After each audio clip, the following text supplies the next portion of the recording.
ചെങ്കടൽ വഴിയുള്ള ചരക്കു നീക്കത്തിൽ നിന്നും പിന്മാറിയ ഷിപ്പിംഗ് കമ്പനികളുടെ എണ്ണം 12 ആയിരിക്കുന്നു.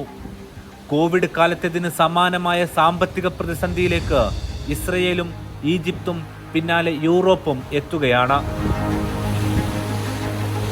2000-ലേറെ കപ്പലുകൾ കഴിഞ്ഞ ഡിസംബറിൽ കടന്നുപോയ സൂയിസിലൂടെ ഇത്തവണ ഹൂത്തികളെ പിടിച്ച് കടന്നു പോകുന്നത് പരമാവധി 30ഓളം കപ്പലുകൾ മാത്രമാണ്. ഹൂത്തികളെ പ്രതിരോധിക്കാൻ രൂപീകരിച്ച ലോകരാഷ്ട്രങ്ങളുടെ സഖ്യമായ പ്രോസ്പെരിറ്റി ഗാർഡിയൻ ഹൂത്തികളെ തിരിച്ചാക്രമിക്കാൻ പേടിച്ചും ചെങ്കടൽ മേഖലയിൽ തമ്പടിച്ച് എന്തിനോ കാത്തിരിക്കുന്നു. സഖ്യത്തിലെ ചിലർ പിൻവാങ്ങാൻ നിൽക്കുന്നതാണ് പുതിയ ചിത്രം. പ്രതിരോധത്തിനായി കൂടുതൽ പടയെത്തിയതോടെയുണ്ടായ ഭീതിയിൽ കൂടുതൽ കപ്പലുകൾ ആഫ്രിക്ക വഴി കറങ്ങിപ്പോകുന്നത് മറ്റൊരു സാമ്പത്തിക പ്രതിസന്ധിക്ക് കൂടി വഴിയൊരുക്കുകയാണ്. ഹൂത്തികളുടെ തന്ത്രത്തിൽ വീഴാതെ സൗദി അറേബ്യ ഇടപെടുന്നതാകട്ടെ ഏറെ ശ്രദ്ധയോടെയും. കുതിച്ചുയരുന്ന ഷിപ്പിംഗ് ചാർജിനിടെ പ്രതിസന്ധി പരിഹരിക്കാൻ കാര്യമായ നീക്കങ്ങളൊന്നും ഇപ്പോഴുമില്ല. ഇസ്രയേലിന്റെ അധിനിവേശം അവസാനിപ്പിക്കണമെന്ന ആവശ്യവുമായി ഹൂത്തികൾ തുടങ്ങിവെച്ച അംഗം 1-ാം മാസം പിന്നിടുമ്പോൾ പ്രത്യാഘാതം വലുതാണ് സൃഷ്ടിച്ചിരിക്കുന്നത്. അതിന്റെ നിലവിലെ കഥ നോക്കാം. ഹൂത്തികൾക്കെതിരെ സകല ആയുധങ്ങളുമായി പുറപ്പെട്ട യുദ്ധക്കപ്പലുകൾ ഒന്നും ചെയ്യാനാകാതെ ചെങ്കടൽ തീരത്ത് നിൽക്കുകയാണ്. US നേതൃത്വത്തിൽ രൂപീകരിച്ച സഖ്യമാകട്ടെ പ്രത്യേകിച്ചൊന്നും ചെയ്യാനാവാത്ത അവസ്ഥയിലാണ്. എന്താണ് പുതുതായി ചെങ്കടൽ തീരത്ത് സംഭവിക്കുന്നത്? രൂപീകരിച്ച സഖ്യത്തിന് എന്ത് സംഭവിച്ചു? ഇസ്രയേൽ ഗസയിൽ അധിനിവേശം തുടങ്ങിയ ശേഷം അതിന്റെ ഏറ്റവും കടുത്ത പ്രതിസന്ധിയിലൂടെയാണ് കടന്നു പോകുന്നത്. ഒരു ഭാഗത്ത് ഗസയുടെ വിട്ടുവീഴ്ചയില്ലാത്ത പ്രതിരോധം, അതിലുണ്ടാകുന്ന വൻ സൈനിക നഷ്ടങ്ങൾ, മറുഭാഗത്ത് ലെബനാനിൽ നിന്നുള്ള ആക്രമണം.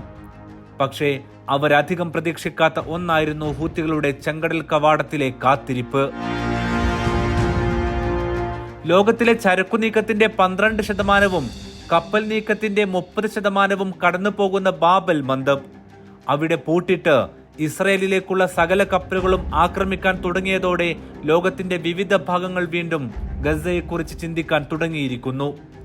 എല്ലാം മറവിയിലേക്ക് തള്ളിവിട്ട് അധിനിവേശവും കയ്യേറ്റവും തുടർന്നു പോന്ന ഇസ്രയേലിന് ഒരു രാഷ്ട്രമെന്ന നിലക്ക് അതിന്റെ അടിക്കല്ലിളക്കിയ സമയങ്ങളിലൂടെയാണ് ഇപ്പോഴവർ കടന്നു പോകുന്നത്.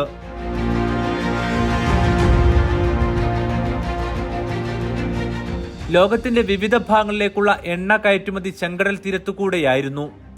ഇസ്രയേൽ കപ്പലുകളെ ആക്രമിക്കാൻ ഹൂത്തികൾ തുടങ്ങിയതോടെ പ്രധാന കപ്പലുകൾ താൽക്കാലികമായി സ്ഥിതി ഇതുവരെ നിരീക്ഷിക്കുന്നതായിരുന്നു ചിത്രം. പ്രകൃതിവാതകം ഉൾപ്പെടെ കടന്നുപോകുന്ന കപ്പലുകളുടെ സമീപം തീപ്പൊരി വീണാൽ മതി, ബില്യൺ കണക്കായിരിക്കും ഷിപ്പിംഗ് ലൈനുകളുടെ നഷ്ടം. എന്നാൽ ലോകത്തെ വൻശക്തികൾ ഒന്നിച്ചു വന്നിട്ടും പിന്തിരിയില്ലെന്ന് ഹൂത്തികൾ പ്രഖ്യാപിച്ചതോടെ രൂപീകരിച്ച സഖ്യത്തിന് ഫലമില്ലാതെയായി. യമനെയും ഹൂത്തികളെയും ആക്രമിക്കാൻ ആർക്കും ധൈര്യവുമില്ല. ആക്രമിക്കുന്ന രാജ്യങ്ങളുടെ എല്ലാ കപ്പലുകളും ആക്രമിക്കുമെന്ന് ഹൂത്തികൾ ഭീഷണി മുഴക്കിയതാണ് കാരണം.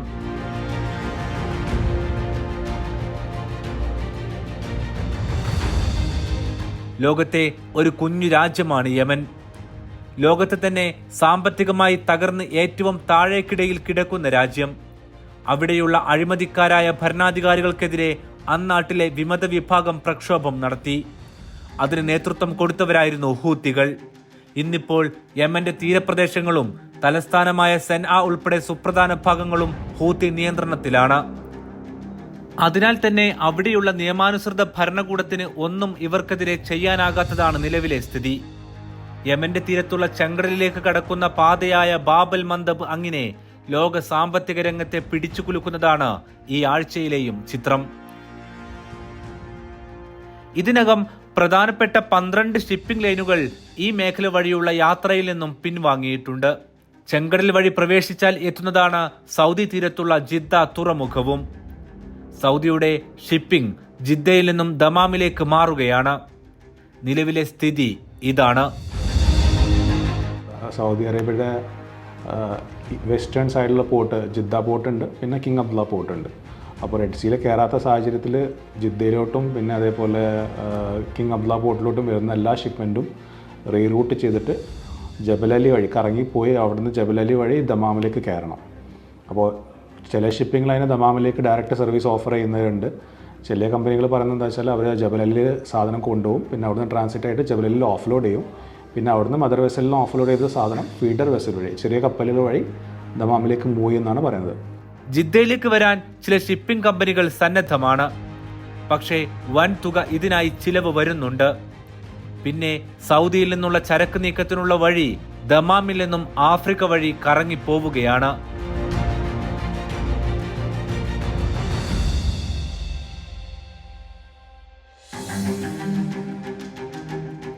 ഓപ്പറേഷൻ പ്രോസ്പെരിറ്റി ഗാർഡിയൻ എന്ന പേരിൽ കപ്പലുകളുടെ സുരക്ഷയ്ക്കായി ഒരു ബഹുരാഷ്ട്ര സഖ്യം രൂപീകരിച്ചിരുന്നു.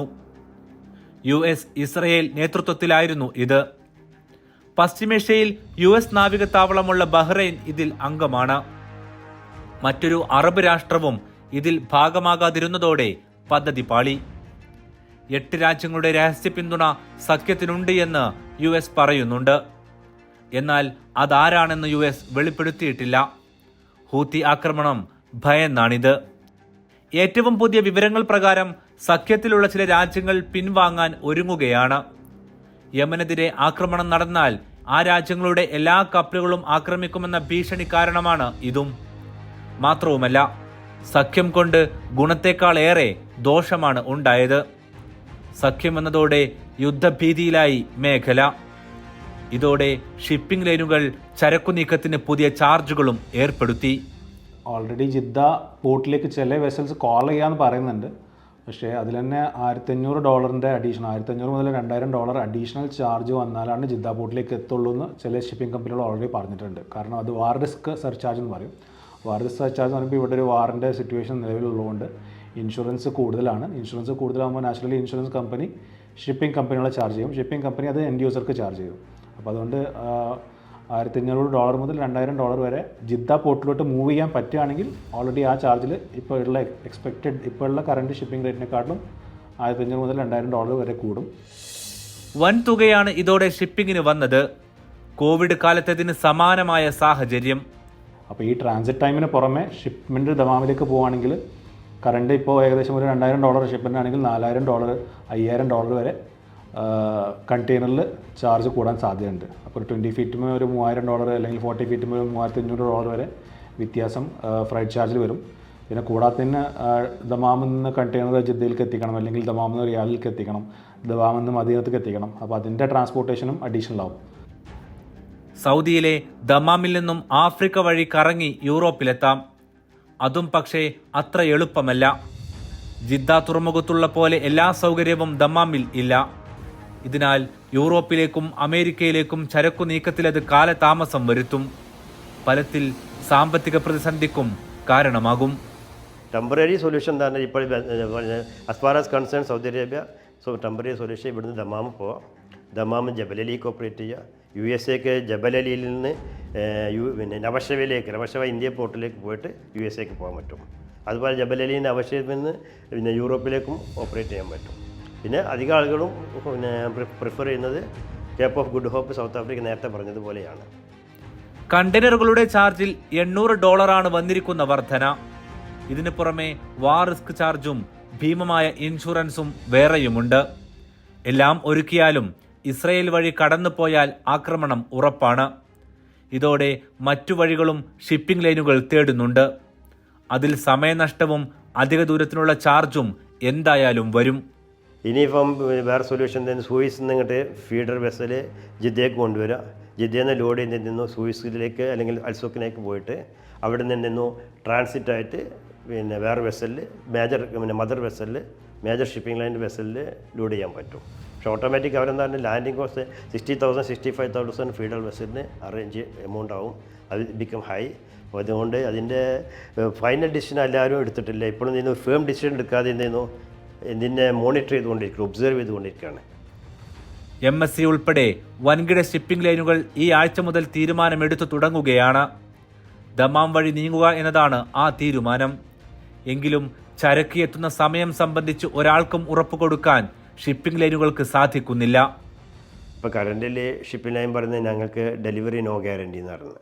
ഇപ്പോൾ ഷിപ്പിംഗ് ലൈനൊക്കെ നിന്ന് ഒരു സേഫായിട്ടുള്ള ഓൺ ടൈം ഡെലിവറി ആയിരുന്നു നടത്തിയിരുന്നത്, especially Maersk line, Hapag Lloyd, major shipping ലൈനൊക്കെ. നിരക്ക് വർധനയും കാലതാമസവും ഒന്നിച്ചു വന്നതോടെ സ്ഥിതി ഗുരുതരമാവുകയാണ്. ഗൾഫ് രാഷ്ട്രങ്ങളെക്കാൾ അത് ഗുരുതരമായി ബാധിച്ചത് ഇസ്രയേലിനെയാണ്.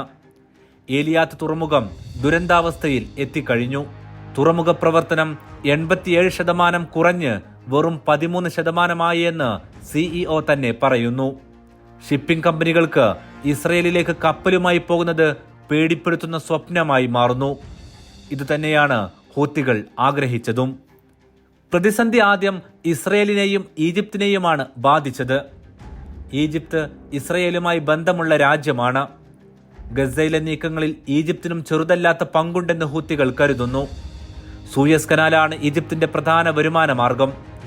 അത് നിലച്ചാൽ സാമ്പത്തിക പ്രതിസന്ധി അവർക്ക് ഉറപ്പാണ്. വൻതുക ഇൻഷുറൻസും വാർ റിസ്ക് ചാർജും നൽകി സൂയസ് വഴി പോകാൻ ഷിപ്പിംഗ് കമ്പനികൾ മടി കാണിക്കുന്നതാണ് സ്ഥിതി. ഇപ്പോൾ അത് ഏറ്റവും വലിയൊരു നഷ്ടം ഈജിപ്ത് ഓൾറെഡി ഫേസ് ചെയ്തുകൊണ്ടിരിക്കുകയാണ്. കാരണം കഴിഞ്ഞ ഇതേ കാലയളവിൽ ഏകദേശം 2000 കപ്പലുകൾ പോയിരുന്ന ഒരു സമയമായിരുന്നു ഈ ഒരു സമയം എന്ന് പറഞ്ഞാൽ. എസ്പെഷ്യലി ഡിസംബർ സ്റ്റാർട്ടിങ് മുതൽ 20-ാം തീയതി 21-ാം തീയതി വരെ നോക്കുകയാണെങ്കിൽ കഴിഞ്ഞ വർഷം 2000 കപ്പൽ പോയിരുന്ന സ്ഥലത്ത് ഇതേ സമയത്ത് കഴിഞ്ഞ വർഷം 2000 കപ്പലാണെങ്കിൽ ഈ വർഷം വെറും അത് 22 കപ്പലോ 25 കപ്പലോ എന്താണ് ആ ഒരു സൂയിസ് കനാലിലൂടെ പോയിട്ടുള്ളത്. അടുത്ത പ്രതിസന്ധി യൂറോപ്പിലാണ്.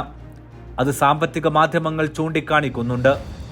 യൂറോപ്പിലേക്കുള്ള 175 ചരക്കു കപ്പലുകൾ ചെങ്കടലിൽ നിന്നും ഒറ്റയടിക്ക് വഴിമാറ്റിയത് അന്താരാഷ്ട്ര തലത്തിൽ തന്നെ തലക്കെട്ടായിരുന്നു. ചരക്കു നീക്കം കുറയുന്നതോടെ പണപ്പെരുപ്പവും മാന്ദ്യവും യൂറോപ്പിലുണ്ടാകും. നീണ്ടു നിൽക്കുന്നതോടെ പതിയെ അത് ഏഷ്യയെയും ബാധിക്കും. ഇതിൻ്റെ ഒരു എഫക്റ്റ് ലോകം മൊത്തം ഉടനെ തന്നെ കണ്ടു തുടങ്ങും. ഇപ്പോഴത്തെ സാഹചര്യത്തിൽ അങ്ങനത്തെ ഒരു എഫക്റ്റ് കണ്ടിട്ടില്ലെങ്കിൽ പോലും ഇതിൻ്റെ ഫലങ്ങളായിട്ട് പ്രൈസ് കൂടും മാർക്കറ്റിൽ. സപ്ലൈ ചെയിൻ ഇഷ്യൂസ് ലോകം മൊത്തം വരും. എസ്പെഷ്യലി യൂറോപ്പിൽ വരും, സൗദിയിലുണ്ടാവും, പിന്നെ തുർക്കി, ഇറ്റലി, ജോർഡൻ, ഇസ്രായേലിലെ പോർട്ട് എല്ലാം ഇതുകൊണ്ട് എഫക്റ്റ് ആവാൻ പോവുകയാണ്. വിഷയത്തിൽ അറബ് രാജ്യങ്ങൾക്ക് കടുത്ത നിലപാടെടുക്കാൻ കഴിയാത്തതാണ് നിലവിലെയും സ്ഥിതി. യമനുമായോ ഇറാനുമായോ നല്ലൊരു ബന്ധമാണ് ഇനി സൗദി ആഗ്രഹിക്കുന്നത്.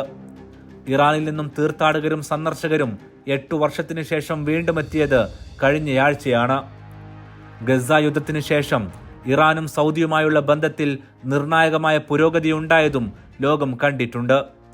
അതിനാൽ സൗദി ഉൾപ്പെടെ മുൻനിര അറബ് രാജ്യങ്ങളുടെ പിന്തുണയോടെ ഹൂത്തികളെ ഒന്നും ചെയ്യാൻ US-നോ ഇസ്രയേലിനോ സാധിക്കില്ല. മാരക പ്രഹരശേഷിയുള്ള ബോംബുകൾ ഇസ്രയേൽ ഗസയിൽ ഇട്ടു പൂർത്തിയാവുകയാണ്. ഒരു ബന്ദിയെപ്പോലും സൈനിക നീക്കത്തിലൂടെ മോചിപ്പിക്കാൻ ഇസ്രയേലിന് ഇതുവരെ സാധിച്ചിട്ടില്ല. ആ നിലക്ക് വൻ പരാജയമായിരുന്നു ഇസ്രയേലിന്റെ ഗസ യുദ്ധം. അവർക്കിപ്പോൾ സാമ്പത്തിക രംഗത്തു കൂടി ആഘാതമേൽപ്പിക്കുകയാണ് ഹൂത്തികൾ. ഒപ്പം മെഡിറ്ററേനിയൻ കടൽപാത തടയുമെന്ന് ഇറാനും പറയുന്നു. ഫലത്തിൽ കടൽ വഴിയുള്ള ചരക്കു നീക്കത്തിൽ പ്രതിസന്ധി കൂടുതൽ ശക്തമാവുകയാണ്. ഇതോടെ ലോകരാജ്യങ്ങൾ ഗസ അധിനിവേശം നിർത്താൻ ഇസ്രയേലിന് മേൽ സമ്മർദ്ദം ശക്തമാക്കുകയാണ്.